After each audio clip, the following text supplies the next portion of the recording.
penyakit corona kak. Oh, no corona rasa nyebut ke obate rasa. Wes iku, obate apa jenenge iku? Vaksin. Vaksin.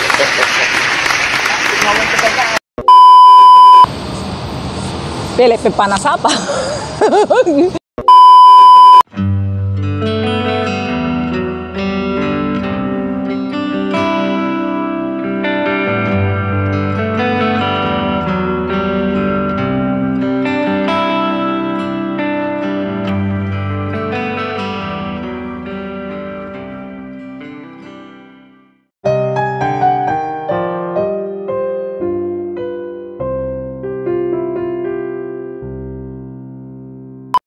Media, artis, influencer yang berpengaruh, hendaknya jangan hanya mengiring opini semata tanpa data yang akurat ataupun dengan referensi yang seadanya tanpa memikirkan imbas bagi orang banyak. Hanya untuk kelihatan tenar, hanya untuk kelihatan berbeda dengan yang lain, berusaha untuk menarik orang sepemikiran dengannya. Kalau hanya sekedar teriak-teriak bahwa ini didramatisasi pemerintah, ini hanya konspirasi beberapa orang, beberapa negara, ini konspirasi Amerika, ini konspirasi Cina, atau ini mega proyek besar sebenarnya yang untuk hanya mau menjual vaksin corona, yang menciptakan corona itu sendiri. Saya juga bisa, orang banyak juga bisa.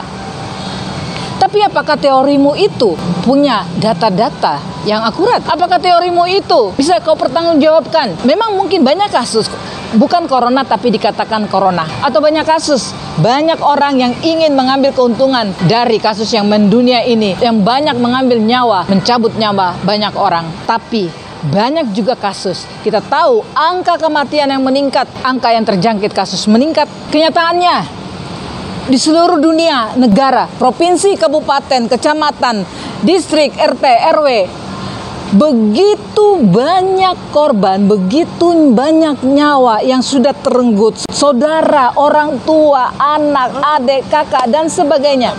Nah guys, seperti part pertama, sekarang yang di part kedua ini saya akan mengajak kita juga untuk mendengar beberapa orang lagi dari berbagai profesi yang menyatakan tanggapan mereka tentang corona ini. Mungkin ada beberapa menanggapinya berdasarkan apa yang dialami, atau beberapa menanggapinya karena mendengar dari atau membaca dari media atau melihat daripada public figure yang berbicara tentang corona dan sebagainya. Tetapi kembali lagi kepada kita pribadi untuk bisa menelaah semuanya ini. Corona ada enggak, ibu-ibu? Ya, jadi rame. Bagaimana Bu menyikapi corona? Tergantung dari diri kita masing-masing kok. Sing penting awake dhewe iki njaga apa imun. Oh begitu Bu ya. Takut nggak Bu sama corona? Anda benar-benar dia kena corona, orang pada jengah lalu dibesarkan. Ini kapan selesainya kita juga nggak tahu. Otomatis kita kan harusnya gitu loh, kita berdamai dengan corona.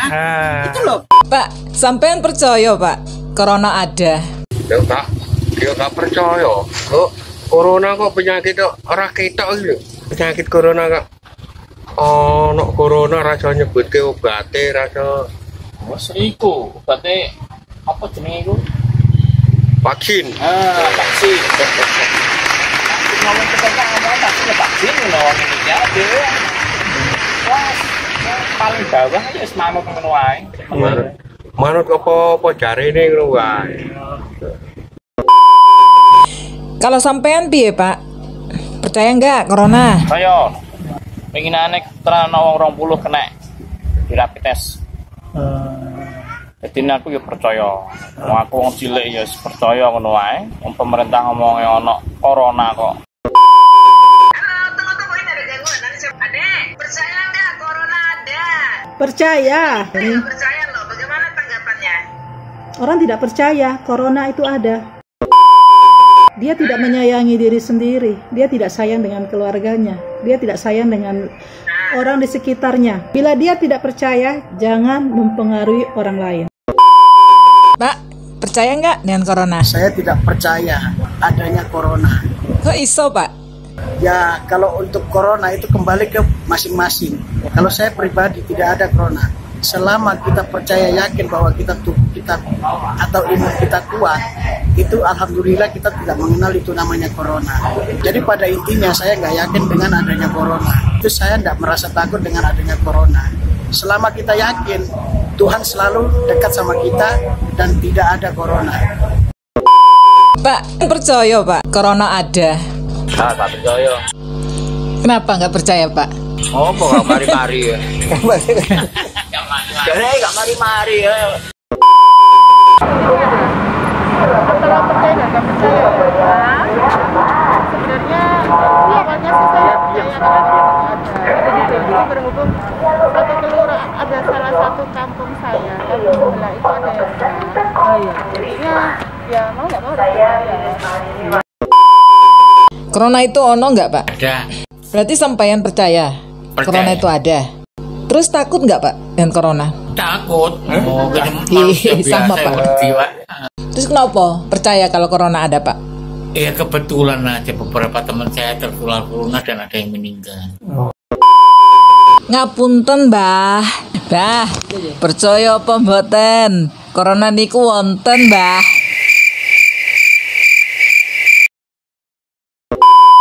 Menurut berita nih, percaya. Menurut aku kok heran aku kok sampai segitunya. Apa berarti Mbah nggak percaya? Takut nggak Mbah sama corona? Iya, nggak pernah kemana-mana ya mungkin mudah-mudahan selamat. sekali lagi Mbah, apa berarti Mbah nggak percaya ada corona? Nggak di sini ada saya. Enggak.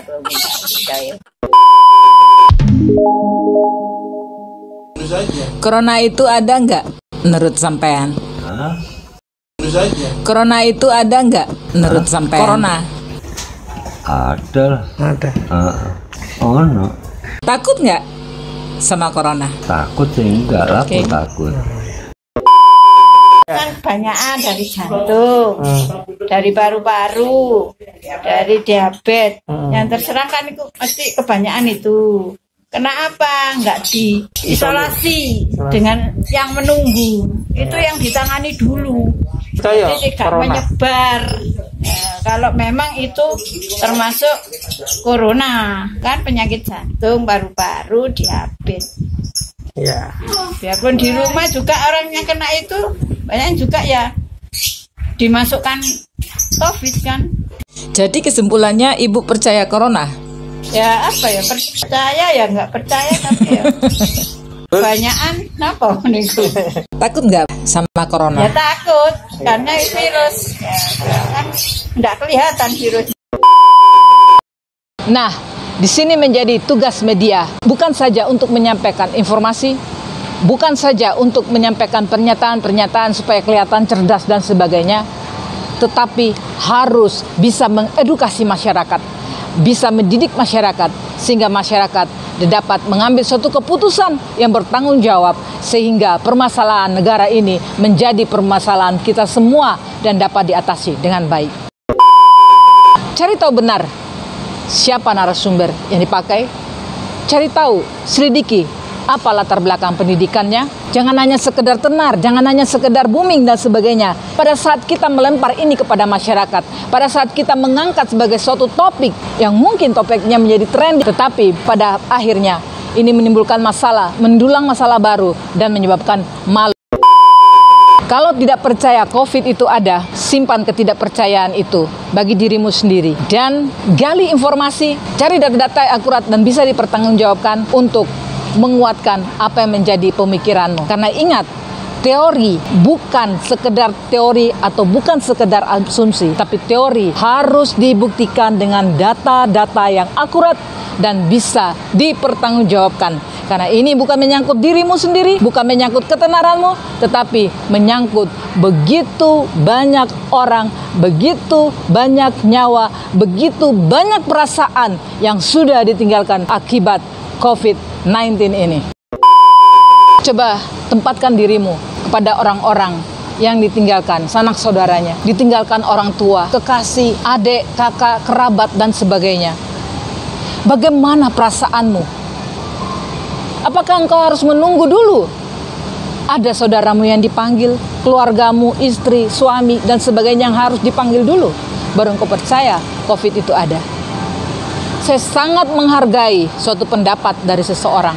Tetapi kalau pendapat itu dikemukakan dengan hanya sekedar tampil beda, hanya sekedar untuk menyatakan bahwa kita pintar, supaya tenar, kelihatan gagah, macho, dan sebagainya, pikir kembali. Suatu saat kau harus mempertanggungjawabkan semuanya itu. Pada akhirnya, sekali lagi, bagi kita semua, tentukan bagaimana sikapmu menghadapi corona ini. Dan tentunya, tentukan dengan bijak dan sebaik mungkin.